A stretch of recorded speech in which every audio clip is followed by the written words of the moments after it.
If a life can have a theme song, and I believe every worthwhile one has, mine is a religion, an obsession or a mania, or all of these, expressed in one word: individualism.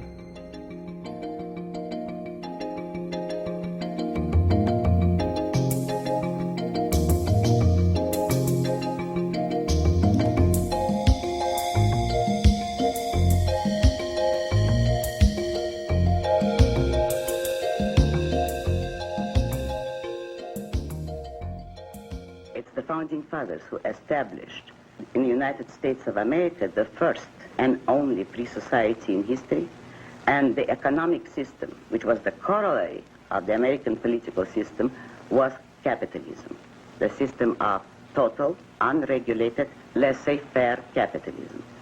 This was the basic principle of the American way of life, or the American political system. However, in practice, it has never yet been practiced. A total separation of government and economics had not been established from the first. It was implied in principle, but certain loopholes or contradictions were still allowed into the American setup and into the American Constitution, which permitted collectivist influences to undermine the American way of life, and today it is practically collapsing. In a free society, nobody can become a monopolist or a dictator. The system itself, the free market, will destroy you. How do you explain Mobil Oil, Exxon? How do you explain the prices that they're able to charge for? I think that they're stupid appeasers who get too little and put up with too much. Who, the oil companies? Yes. You now, just here you have to let me explain. All right. If President Carter's own policy admits that we need the oil company and that the lack of oil is a serious national crisis, right, which might lead to the stoppage of all industry, if that is what we need, by what right can we tell those men, go ahead and produce what we want, while we're insulting you, while we're trying to control your business, and while we're not leaving you that which you produced? Today, it's crudely obvious. If we need the oil companies, we have only one of two choices. Either we produce oil ourselves, and no government has ever done it or can do it, or we have to accept the oil companies' terms, pay them whatever they can get. The more they get, the more credit to them, because that means the country needs it and pays them. They have produced something needed by the people.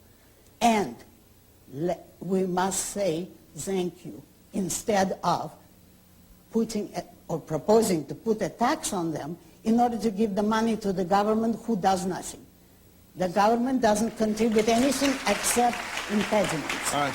But if we allow the oil companies to have the power which you say has come to them because we need the oil, it's a question of supply and demand. Yes. So if we approach this laissez-faire, as I think you would like us to, free of government intervention, right, free of all the force and the regulation and the controls which you abhor. Right. All right. Now we've got Mr. Gigantic Oil Baron saying $2.50 a barrel, a gallon. Now here's what happens. The guy, the blue-collar guy who's trying to make a living and feed his kids, can't buy gas for his truck, can't possibly survive in the free marketplace, and suddenly he's on welfare, and he's got to go for a handout, another feature of government that you abhor. You can't have it both ways. But all this is economic fallacies. To begin with, nobody in a free society, now we're talking about a free market, yeah, in which the government doesn't interfere, nobody can become a monopolist. All monopolies are created by a special privilege for government. It's only by an act of government that you can keep competitors out of your field. Therefore, you couldn't become that kind of monopoly. The power you hold as an industrialist is not the power to use force. It's the power of producing something of value. That people want. And it's the people who literally control you, because every purchase is a vote in the favor of some businessmen and in a way against others. It's the public who decides what they want to buy and what they pass up. If, using your examples, you became this powerful tycoon economically, but you cannot force anybody to deal with you, and you cannot force competitors out of your field, then every smaller man would be in that field because you would have established a price way above the market. You might last months, if that. So in other words, if I tried to be Mr. Big and charge outrageously high prices for gasoline, broke. I would go broke in your view, because in your leave them alone and let competition handle it approach to civilization, somebody with a better mousetrap, pardon my mixed metaphor. No, that's a very good one. All right, would come along and undercut me. That's right. It isn't incidentally just my view. That is history. There are people who have tried to corner the market repeatedly, and the result was that they went broke. Let us all make a sacrifice. Let's lower our standard of living, and we'll all be living better. Now, is that a proper philosophy to tell a country that has pride and self-esteem? At one time, with all the faults in American intellectual equipment, and there were a lot of faults, at least people were taught pride in their own country and in the good aspects, the great achievements of this country. Today, you're supposed to apologize to every naked savage anywhere on the globe because you are more prosperous, because you've earned your money. You have to feel guilty and apologize for it, while he hasn't and doesn't intend to learn from you. He just wants your money. That's what we're being taught. You realize, of course, that your critics suggest that this is a pie-in-the-sky, unpractical notion that you're offering to us, and that it sounds wonderful as you gather with the intellectuals at some university, but it doesn't work out on the street. Quite the opposite. It's in the universities that it doesn't work, because all the leftist ideas and all the misrepresentation of capitalism come from leftist liberal professors. I feel that this country is being destroyed by its philosophy, specifically by its universities. The most dangerous thing in this country today are the universities, because they're teaching the kind of ideas that would necessarily have to lead to the destruction of this country. I think that the American people is too good for that kind of program. You notice that the people are turning to the right.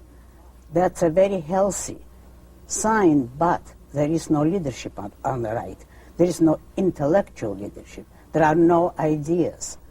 And it's very possible that the people will be defeated for lack of proper intellectual leadership. However, the basic premises... Excuse me, but then you don't mean Harvard intellectual leadership or Yale intellectual leadership. I mean a Harvard that would be preaching American ideas, more specifically reason, individualism, capitalism. The government's proper function is only to protect your rights, and that means to protect men from those who initiate force. So the government protects the peace, internal peace, that means the policemen. The government runs the army and navy, protection from outside forces, and law court, so that citizens who disagree can settle their disputes peacefully. That's the only functions of government. All right. So you like an individual who stands up, man or woman, does what he, she wants to do. You have literally liberated millions of people around the world by merely saying to them in your novels, you want to do it? Do it. That's exactly, that's true. And if I help them, I'm delighted. If you separate the government from economics, if you do not regulate production and trade, you will have peaceful cooperation and harmony and justice among men.